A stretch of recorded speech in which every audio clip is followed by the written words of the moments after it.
wabarakatuh. Kami dari 12 IPA 3. Perkenalkan, saya Alifat Sridewi ASN6. Saya Nabila Mula dari ASN 25. Saya Safira Nurhaliza ASN 35. Saya Kami akan mengajak kalian sambil belajar gimana sih di Museum Kebangkitan Nasional.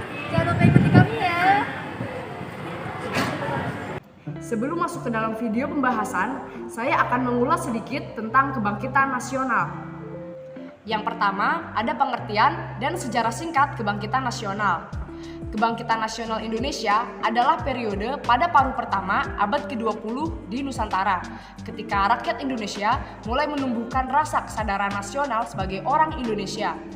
Masa ini ditandai dengan dua peristiwa penting, yaitu berdirinya Budi Utomo pada tanggal 20 Mei 1908 dan Ikrar Sumpah Pemuda pada tanggal 28 Oktober 1928.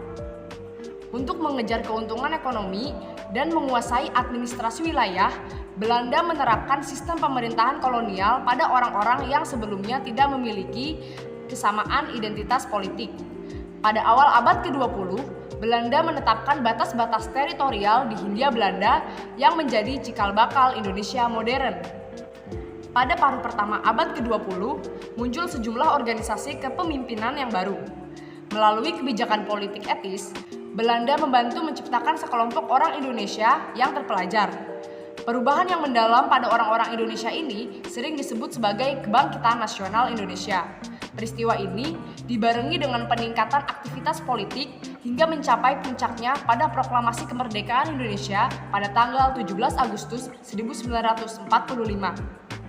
Kebangkitan nasional juga disebabkan oleh masuknya perkembangan pikiran dari kaum muda. Dan Hari Kebangkitan Nasional diperingati setiap tanggal 20 Mei di setiap tahunnya. Nah, yang kedua ada tentang dan lokasi Museum Kebangkitan Nasional. Museum Kebangkitan Nasional adalah sebuah gedung yang dibangun sebagai monumen tempat lahir dan berkembangnya kesadaran nasional dan juga ditemukannya organisasi pergerakan modern pertama kali dengan nama Budi Utomo. Sebelum menjadi museum, bangunan ini dahulunya adalah sekolah kedokteran yang didirikan oleh Belanda dengan nama School tot Opleiding van Inlandse Artsen atau disingkat Stovia atau Sekolah Dokter Bumi Putra. Lokasi museum ini tidak jauh dari Pasar Senen, tepatnya di Jalan Abdurrahman Saleh nomor 26 sebelum RSPAD Gatot Subroto di Jakarta Pusat. Nah, berikut ini adalah sedikit cuplikan dari halaman depan Museum Kebangkitan Nasional.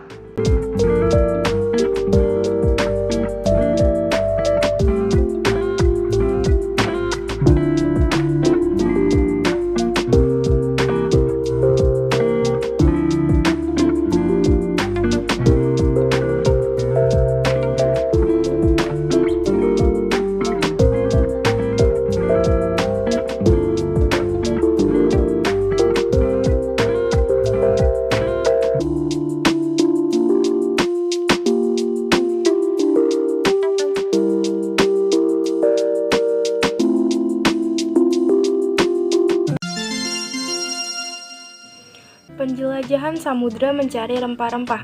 Jatuhnya Konstantinopel pada 1453 ke Turki Utsmani mengakibatkan pasokan rempah-rempah ke wilayah Eropa terputus. Bangsa Barat kemudian menghadapi kendala krisis perdagangan rempah-rempah. Oleh karena itu, bangsa Barat berusaha keras untuk melakukan penjelajahan samudra dalam rangka mencari sumber rempah-rempah. Rempah Nusantara. Indonesia merupakan wilayah vulkanik dengan ciri tanah sangat subur, sehingga menjadi tempat berkembangnya tumbuhan endemik seperti lada, pala, cengkih, gaharu, cendana, jahe, kapur barus, dan kayu manis. Tumbuhan tersebut menjadi komoditas dagang yang banyak diminati. Ruang Pelopor Kebangkitan Nasional. Pada 20 Mei 1908, pelajar Stovia mendirikan perkumpulan Budi Utomo dengan ketua Suetomo. Perkumpulan ini mendapatkan dukungan dari pelajar lainnya, sehingga pada akhir 1909 memiliki 40 cabang dengan 10.000 anggota. Pengurus Budi Utomo, yaitu ada R. Suetomo, Muhammad Sulaiman, Gondo Suwarno, Gunawan Mangunkusumo, R. Angka Projo Soedirjo, Muhammad Saleh, Muhammad Suwarno, dan RM Guembret. Ruang Memorial Budi Utomo. Ruang Memorial Budi Utomo ini menjadi saksi dari peristiwa terbentuknya organisasi Budi Utomo pada 20 Mei 1908. Ruang Bangkitnya Pendidikan Bumi Putra. Kebijakan politik etis pemerintah Hindia Belanda dalam bentuk imigrasi, emigrasi, dan edukasi pada praktiknya diarahkan untuk mendatangkan keuntungan bagi pemerintah semata. Pendidikan pada masa penjajahan yang bercorak diskriminatif mendorong tokoh-tokoh pergerakan yang mendirikan lembaga pendidikan. Anak Bumi Putra yang berhasil menyelesaikan pendidikannya akan menjadi priai baru, yaitu kelompok terdidik yang diangkat menjadi pegawai pemerintah. Selanjutnya nomor 2 ada ragam pendidikan.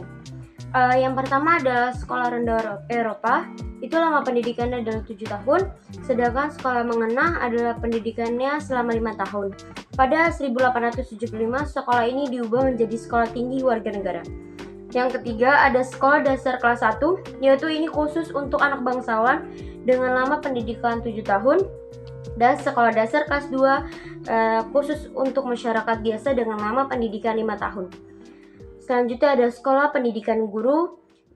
Yang keempat ada sekolah kepala atau raja, ini untuk memenuhi kepentingan administrasi pemerintah.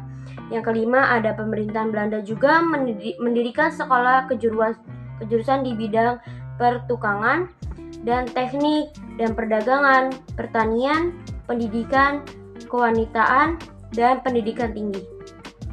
Tokoh pendidikan bangsa Indonesia yang didirikan oleh tokoh-tokoh penggerak antara lain yang pertama Raden Ajeng Kartini pada tahun 1903 mendirikan sekolah untuk anak-anak gadis yang menekankan pada pendidikan pembinaan budi pekerti dan pembina karakter di Jepara.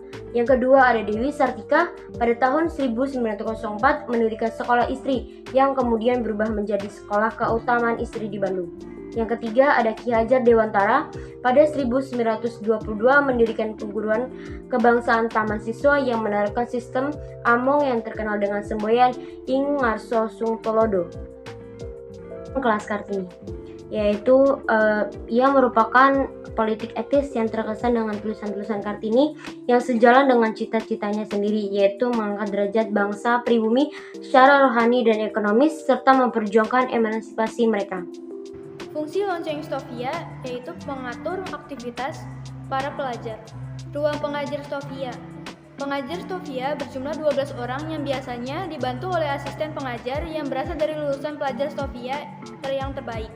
Setiap tahun, pengajar Stovia mengalami perubahan karena ada yang mendapatkan hak cuti untuk pulang ke Belanda. Pengajar Stovia akan menempati ruang pengajar pada saat menjelang kegiatan pembelajaran, saat istirahat sekolah, dan sesuai kegiatan pembelajaran. Ruang Direktur Stovia. Di ruang Direktur Stovia ini menempati ruang tersendiri terpisah dari ruang pengajar, karena harus menerima tamu-tamu dari pemerintah untuk membahas permasalahan-permasalahan terkait dengan pembelajaran di Stovia. Salah satu Direktur Stovia yang berperan membela, yaitu R. Sutomo setelah Budi Utomo berdiri adalah DRHF Roll yang menjabat pada 1901 sampai 1908. Ruang kelas Stovia. Pada 1 Maret 1002, Sekolah Dr. Sedajawa diganti menjadi Stovia atau School Thought of Leading Van Indelensi Artsen atau Sekolah Pendidikan Dr. Bumi Putra.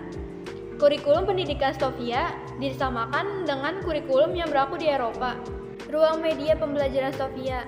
Pembelajaran di Stovia lebih menekankan praktek, sehingga dibutuhkan media pembelajaran yang memudahkan simulasi dalam pembelajaran. Media pembelajaran ditempatkan dalam ruang tersendiri yang akan diambil oleh para pengajar pada saat memasuki ruang pembelajaran. Ruang Sekolah Dokter Jawa.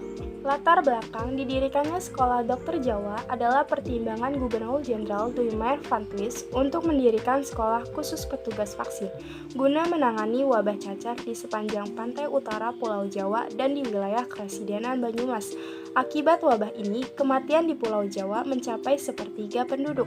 Sulitnya mendapatkan tenaga medis dan mahalnya biaya mendatangkan tenaga medis dari Belanda membuat Dr. Willem Bos mencetuskan gagasan mendidik pemuda Bumi Putra untuk menangani masalah kesehatan di wilayahnya.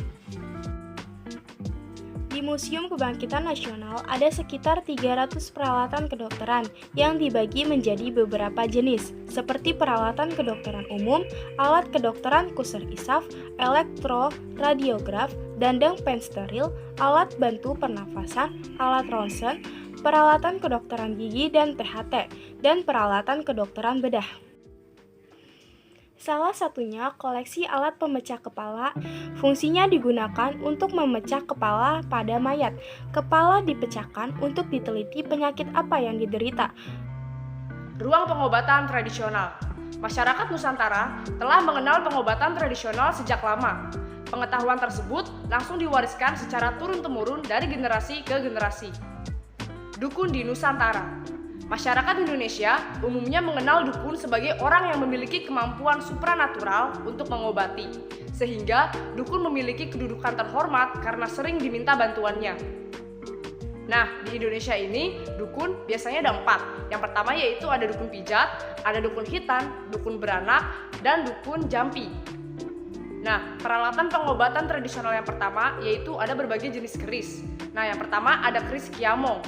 Pada masanya, keris ini dipercaya dapat menghindari dari gangguan roh halus. Yang kedua ada keris Nyai Brojol. Pada zaman dahulu, keris ini dipercaya untuk memudahkan ibu yang sedang melahirkan. Nah, yang ketiga ada peralatan magic. Peralatan ini dipercaya untuk menolak bala. Peralatan hitan. Nah, beberapa peralatan ini sudah pernah dipakai untuk melakukan hitan atau sunat. Tanaman obat Nusantara. Tradisi menggunakan tanaman sebagai bahan obat sudah dikenal sejak lama. Ini dibuktikan oleh relief tanaman obat pada dinding Candi Borobudur, Prambanan, dan Panataran. Nah, benda ini namanya adalah gandik dan pipisan jamu. Benda ini berguna untuk menggiling batu atau menumbuk bahan jamu sehingga mudah untuk diambil saripatinya. Nah, selanjutnya ada berbagai jenis timbangan. Yang pertama ada timbangan ukuran kilogram. Biasanya dipakai untuk menimbang racikan jamu. Lalu yang kedua ada timbangan analitis. Lalu ada timbangan ukuran gram. Biasanya digunakan untuk menimbang obat dalam bentuk tablet atau kapsul. Selanjutnya ada timbangan miligram. Timbangan ini biasanya dipakai untuk menimbang ramuan obat-obatan dalam bentuk bubuk. Lalu alat ini namanya boteka.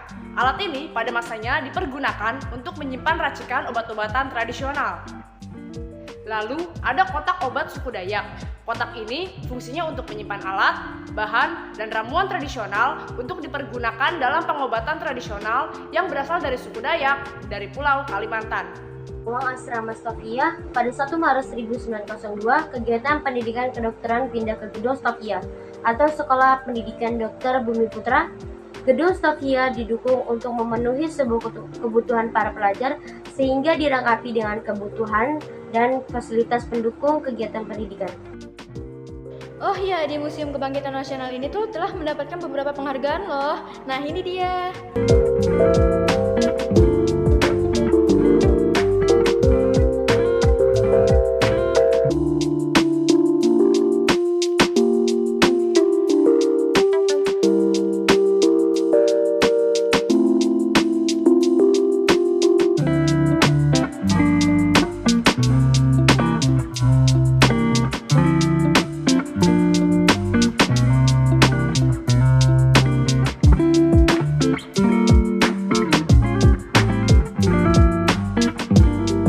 Fasilitasnya itu ada toilet dan kantin-kantin yang makanannya cukup terbaik juga, dan disediakan juga pemandu wisata yang jika kalian ingin dijelaskan oleh pemandu wisata tanpa bayaran apapun.